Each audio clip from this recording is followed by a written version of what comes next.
Why, happy hump day, also known as Wednesday.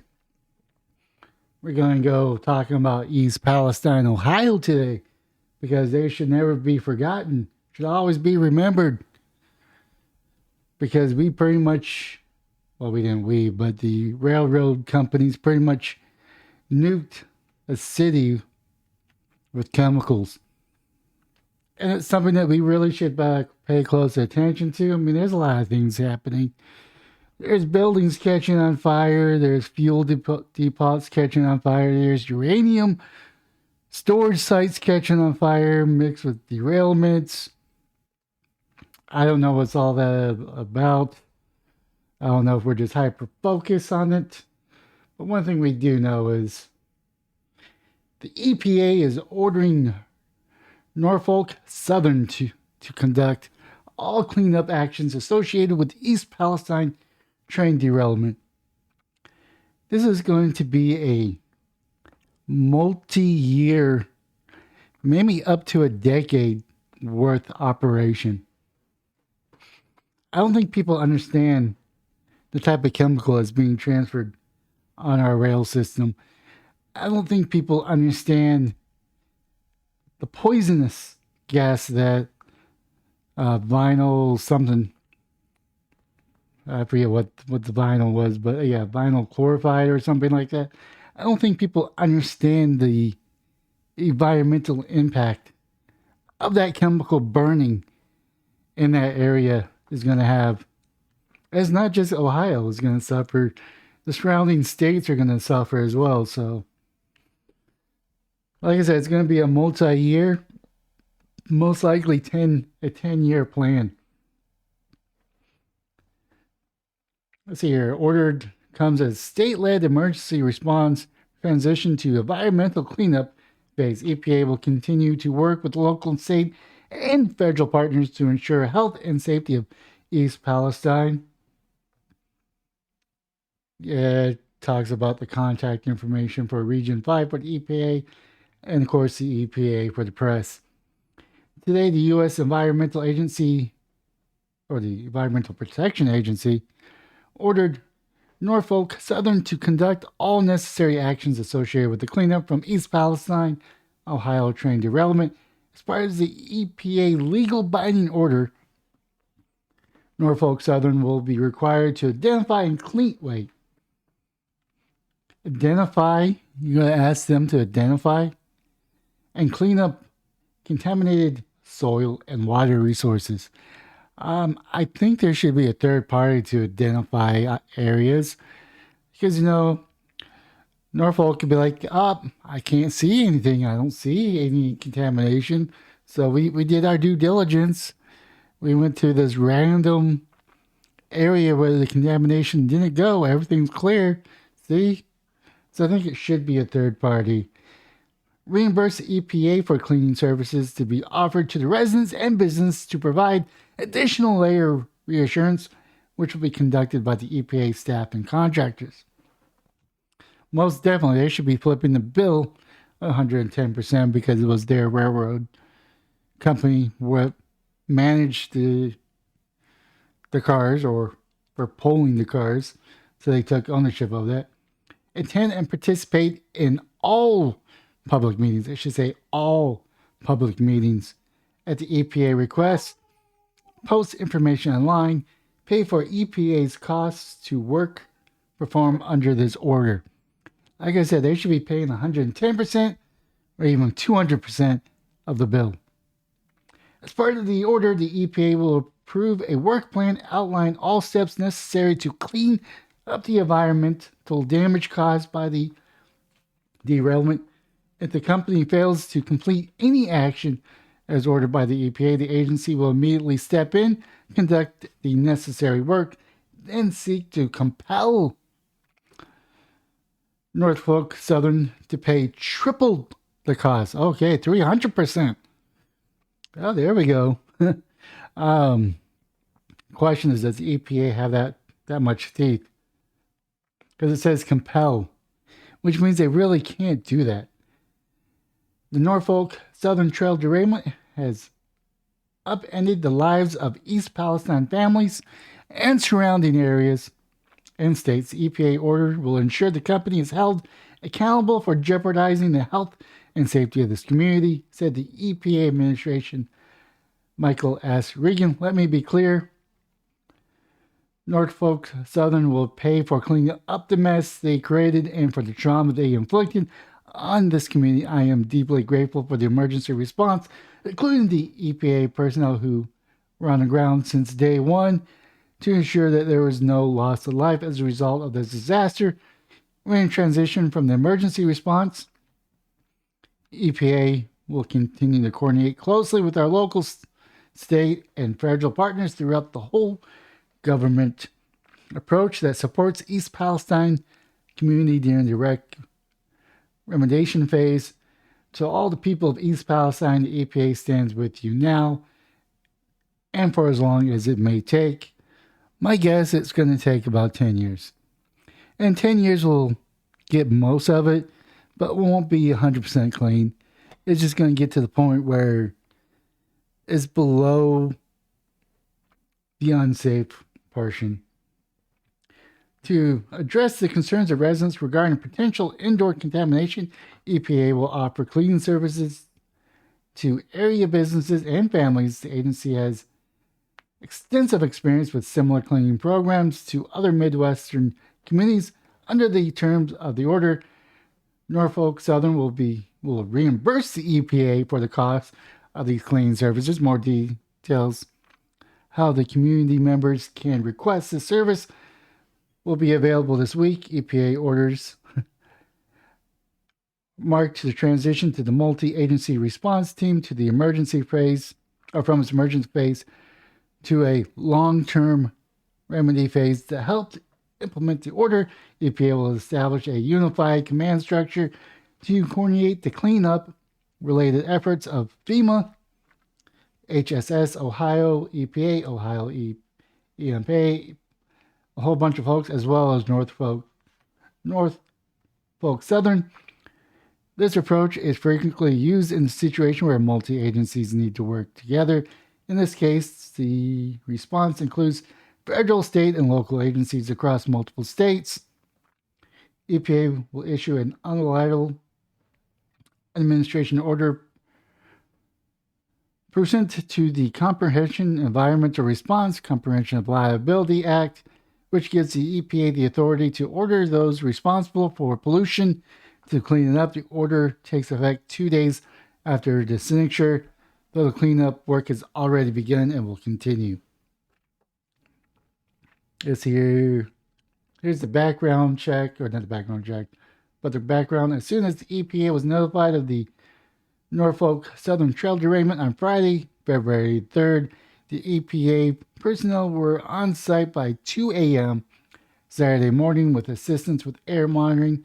Since then, the EPA had been boots on the ground, leading robust air quality testing, including with state-of-the-art aspect plane and mobile analytical laboratory in and around East Palestine. EPS has assisted with indoor monitoring of more than 550 homes under a volunteer screening program ordered to this residence, and no detections of vinyl chlorine, chlorine, or hydrogen chloride were identified above the level of concerns. Maybe you might want to lower the threshold. I'm just saying. EPA has continued providing the screening to all residents within the evacuation zone. Of course, response to East Palestine derailment is the website down below. But of course, Donald Trump says, "You're not forgotten." Trump says during the East of Palestine visit. See here, East Palestine, WKBN. Former President Donald Trump, he's not a former, he's just not the current president, or not the current president, still hold a moniker, spoke to those in East Palestine after a short stop at Little Beaver Creek Wednesday afternoon, telling locals, "You are not forgotten." Trump spoke to a small group of local leaders, first responders, and the media at the local fire station. He said he's donating thousands of bottles of cleaning supplies and pallets of bottled water into the area that were collected through his Trump organizations, which were donated. I mean, he probably didn't put the cost, but it doesn't matter. He's able to unite people under one cause, and that is to help the Palestine, Ohio, or people of Palestine of Ohio. Trump landed Wednesday afternoon at the Youngstown Warren Regional Airport. He met briefly with local leaders at the Little Beaver before making his remarks to the media. Details of his visit have not been released to the public in advance, but several of Trump's supporters were in the area to greet him with cheers. Some of the supporters chanted, "We love you, Trump, and USA." I mean, Trump was more of an American first, opposed to the American last president we have. Former president has been vocal in his criticism of Biden administration for not taking action at a federal level sooner. Initially, FEMA was not called in for support. Over the weekends, member of the agencies arrived. I mean, the EPA was there. There's other agencies on the ground.